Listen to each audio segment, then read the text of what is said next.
క్రీస్తు యేసు అతి శ్రేష్టమైన నామంలో వీక్షకులందరికీ శుభములు. అందరూ సంతోషంగా ఉన్నారా?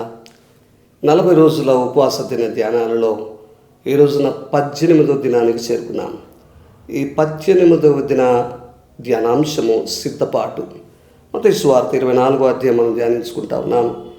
29 నుంచి 36 వచనాలు చూసినట్లయితే ఇక్కడ ప్రభు సెలవిస్తున్నటువంటి మాటలు, ఆ దినముల శ్రమ ముగిసిన వెంటనే చీకటి సూర్యుని కమ్మును, చంద్రుడు కాంతినీయుడు, ఆకాశము నుండి నక్షత్రములు రాలును, ఆకాశమందలి శక్తులు కదిలింపబడును అని రాస్తున్నాను.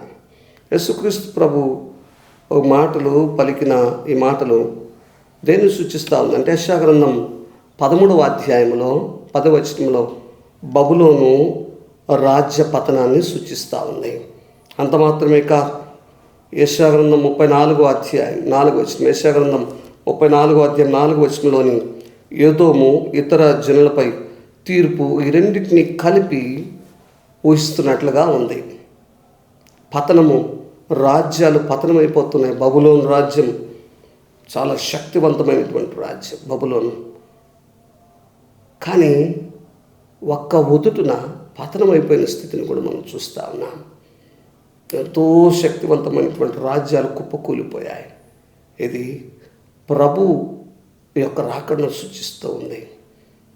మనము సిద్ధపడాలని తెలియచేస్తూ ఉంది. మనము మెలకువగా ఉండాలి అని ఈ వాక్యము తెలియచేస్తూ ఉంది. 30వ వచనంలో చూసినట్లయితే, ఇప్పుడు మనుష్య కుమారుని సూచన ఆకాశమందు కనబడును. అప్పుడు మనుష్య కుమారుడు ప్రభావంతోనూ మహామహిమతోనూ ఆకాశ మేఘారూరుడై వచ్చుట చూచి భూమి మీద ఉన్న సకల గోత్రముల వారు రొమ్ము కొట్టుకొందురు. ప్రభు యొక్క రాకడ సూచన తెలియజేస్తూ ఉన్నాడు. ప్రభు వచ్చే సమయానికి భూమి మీద ఉన్న వారందరూ కూడా రొమ్ములు బాదుకుంటారని బైబిల్ సెలవిస్తూ ఉంది. అందరూ కూడా సమకూడాలి, ప్రభు మార్గంలో నడవాలని పిలుపునిస్తుంది మాట. అందరూ కూడా పాపములో ఉన్నటువంటి ప్రతి ఒక్కరు కూడా, పాప భారాన్ని మోస్తున్నటువంటి ప్రతి ఒక్కరు కూడా ప్రభు దగ్గరికి రావాలని పిలుపునిస్తున్న ఈ మాటలు యెషయా గ్రంథం 13వ అధ్యాయం 2 నుంచి 4 వచనాల వరకు అలాంటి సూచనలే మనకు కనబడతా ఉంది. ఈ 31వ వచనంలో కూడా చూస్తే, బూర ఊదినప్పుడు దూతలు ఈ చివరి నుండి ఆ చివరి వరకు వస్తారని కూడా రాయబడుతూ ఉంది.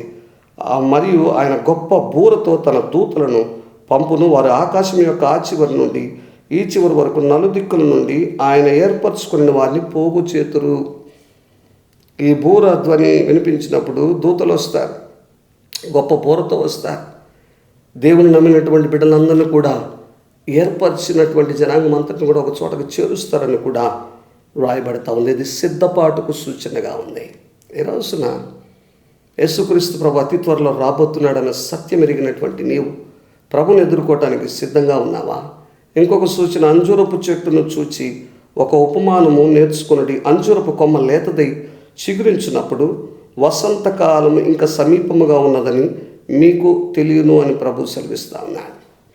అంజూరపు చెట్టు చిగురిస్తే వసంతకాలం దగ్గరగా వచ్చేసింది అని బైబిల్ సెలవిస్తూ ఉంది. దానియేలు గ్రంథం 7వ అధ్యాయం 13వ వచన సూచన కూడా జ్ఞాపకం చేస్తూ ఉంది. అంత మాత్రమే కాదు, ఇక్కడ సజీవుడైనటువంటి యేసుక్రీస్తు ప్రభు వారు ప్రతి ఒక్కరి మీద కూడా అధికారం చేస్తున్నటువంటి దేవుడనే సత్యాన్ని కూడా తెలియచేస్తూ ఉన్నాయి. ఇక్కడ రాయబడుతూ ఉంది, ఆ ప్రకారమే మీరు ఈ సంగతులన్నీ జరుగుట చూసినప్పుడు ఆయన సమీపంలోనే ద్వారము దగ్గరనే ఉన్నాడని తెలుసుకో. ప్రభు అతి సమీపంగా రాబోతున్నాడు. కొంతమంది అడుగుతారు నన్ను, ఏంది బ్రదరు ఎప్పటి నుంచో చెప్తున్నారు, ఇదిగో ప్రభు వస్తున్నాడు, మరణాత అని చెప్తూ ఉంటారు. ప్రభు వస్తున్నాడని కాన్సెప్ట్ కరెక్టే, కానీ ఇంకా రాలేదే, ఎప్పుడు వస్తాడండి, ఎప్పుడు వస్తాడు మీ దేవుడు అని అడుగుతూ ఉంటారు. ప్రభు ఎప్పుడు వస్తాడో మనకు తెలియదు కాబట్టే సిద్ధపాటు అవసరం. We should live every day as if it is our last day. ప్రతిరోజు కూడా ఇదే నా చివరి దినం అన్నట్లుగా జీవించాలి.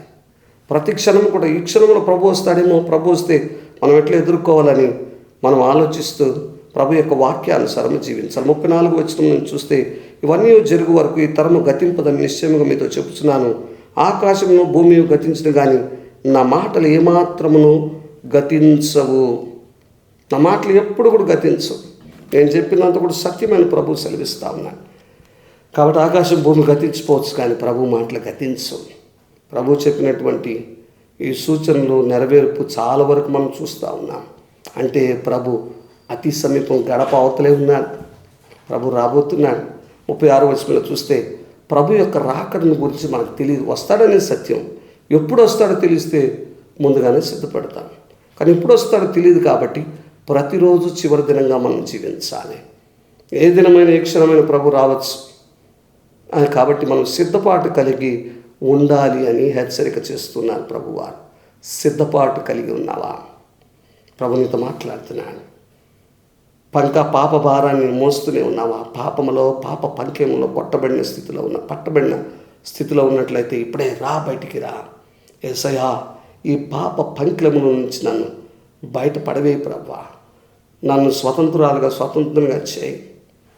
నీ సత్య మార్గాన్ని అనుసరించి నేను నడుచుకోవాలని ఆశపడుతున్నాను అని నువ్వు ఒక తీర్మానం చేసుకున్నట్లయితే, ప్రభుని సహాయాన్ని అర్థించినట్లయితే, ప్రభు సాతాను బంధకాల నుంచి, ఈ పాప భారం నుంచి విడుదల కలగచేసి నిన్ను సిద్ధపరుస్తాడు. ప్రభు యొక్క రాకడలో యేసుక్రీస్తు ప్రభుని మనం ఎదుర్కోవడానికి ప్రతి ఒక్కరిని ప్రభు సిద్ధపరుచును గాక. ఆమేన్.